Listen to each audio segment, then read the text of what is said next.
अब नेक्स्ट हमारे पास है, अस्सलाम वालेकुम, कैसे हैं आप सब। नेक्स्ट हमारे पास चैप्टर नंबर 13 के 46 टू 50 क्वेश्चंस का आज लेक्चर है, लेक्चर नंबर 20, जिसमें हमारे पास जो सबसे पहला क्वेश्चन है 46 के write down the components of axial skeleton. तो मैं आपको बताती चलूँ कि हमारे पास टू मेन कंपोनेंट्स होते हैं स्केलेटन सिस्टम के, जिसमें फर्स्ट वन है होता है एक्सियल और दूसरा होता है अपेंडिकुलर सिस्टम, अपेंडिकुलर स्केलेटन।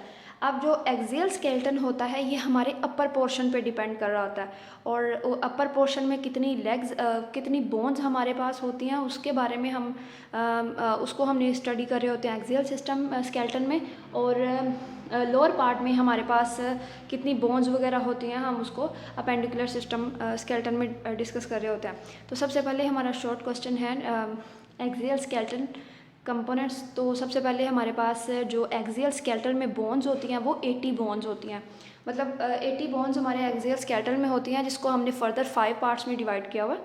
तो स्कल में 22 बोन्स होती हैं, जिसमें जो फेस की बोन्स हैं वो 14 होती हैं, और जो क्रैनियल बोन्स हैं, मतलब जिसमें हमारा ये ब्रेन वगैरह कवर होता है, वो 8 बोन्स होती हैं जो क्रैनियन की होती हैं। नेक्स्ट है मिडल ईयर ओसिकल्स, मतलब हमारे ईयर में कितनी बोन्स होती हैं, 6 बोन्स होती हैं। तो अगर 2 ईयर हैं तो हमारे एक एक बोन 3 बोन्स होंगी हमारे एक एक कान में। एक हाइट बोर्ड होती है, ये कहाँ पे होती है, ये नेक रीजन के अंदर प्रेजेंट होती है। वर्टिब्रल कॉलम है, इसमें 26 बोन्स होती हैं। चेस्ट है, स्टर्नम ने कवर किया होता है, तो इसमें 24 रिब्स होती हैं, जिसको हम कहते हैं कि 12 पेयर ऑफ रिब्स होती हैं हमारे पास। तो नेक्स्ट क्वेश्चन है 47, जिसमें हमने अपेंडिकुलर स्केलेटन में हमारे पास 126 बोन्स होती हैं, वो भी इसी तरह डिवाइड है। पेक्टोरल गर्डल, इसमें 4 बोन्स होती हैं। आर्म, ये हमारे बाजू वगैरह, इसमें 6 होती हैं बोन्स। हैंड 54 बोन्स होती हैं। 54 को 2 पे डिवाइड करें, मतलब हमारे दोनों हाथों में कितनी होंगी। लेग्स में 6 बोन्स होती हैं। फीट में 54 होती हैं। पेल्विक गर्डल में हमारे पास 2 बोन्स होती हैं। नेक्स्ट हमारा शॉर्ट क्वेश्चन है कि जॉइंट क्या होता है। तो ऐसी लोकेशन, ऐसी प्लेस जहाँ पे 2 या 2 से ज़्यादा बोन्स आपस में कांटेक्ट करें, 2 या 2 से ज़्यादा हड्डियाँ आपस में मिल रही हों, उस जगह को हम जॉइंट बोलते हैं। अब जॉइंट हमें क्या क्या पॉइंट में हम जॉइंट के क्या लिखेंगे कि ये हमें अलाउ कर रहा होता है, मूवमेंट हम कर सकते हैं, सपोर्ट कर सकते हैं हमारे फिजिकल बॉडी पार्ट्स वगैरह को। अब नेक्स्ट इसकी भी टाइप्स होती हैं, जो कि हमारा नेक्स्ट शॉर्ट क्वेश्चन भी है, क्वेश्चन नंबर 49। तो सबसे पहले हमारे पास है मूवेबल जॉइंट्स, उसके बाद है इमूवेबल जॉइंट्स, और फिर लास्ट वन है स्लाइटली मूवेबल जॉइंट्स। तो सबसे पहले डिस्कस कर लेते हैं मूवेबल जॉइंट्स को।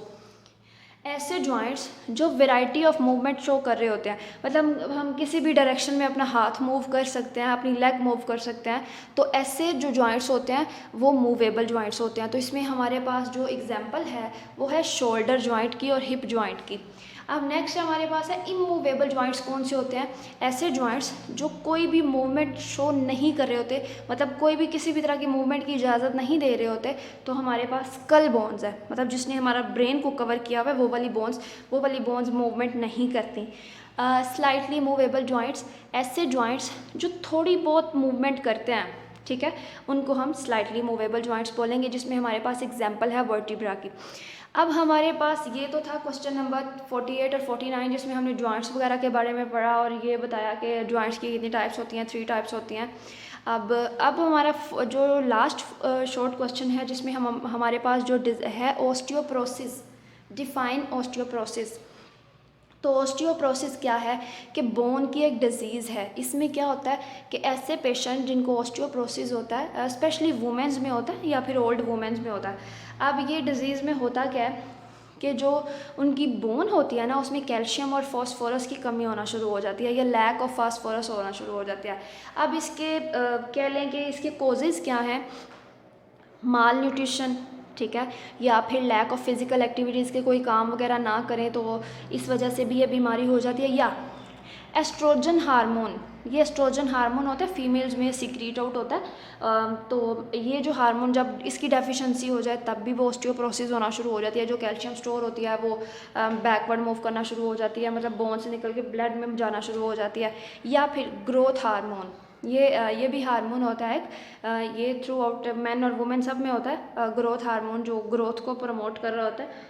तो ये था हमारा आज का लेक्चर, जिसमें हमने शॉर्ट क्वेश्चंस 46 to 50 को स्टडी आउट किया। पहले 2 शॉर्ट क्वेश्चंस में हमने स्केलेटन के 2 पार्ट्स एक्सियल और अपेंडिकुलर में कितनी कितनी बोन्स थी वो देखी। उसके बाद जो 48 49 वाला क्वेश्चन था उसमें हमने जॉइंट्स और उसकी टाइप्स देखी। और उसके बाद हमारे पास एक बोन की डिजीज़ थी जिसको हमने कहा था कि ये ऑस्टियोप्रोसिस है, एस्ट्रोजन हार्मोन या ग्रोथ हार्मोन वगैरह की डेफिशिएंसी से होता है, या फिर इसके कॉजेज़ ये हो सकते हैं कि माल न्यूट्रिशन ली जाए। Thank you so much, stay home, stay safe, अल्लाह हाफिज़।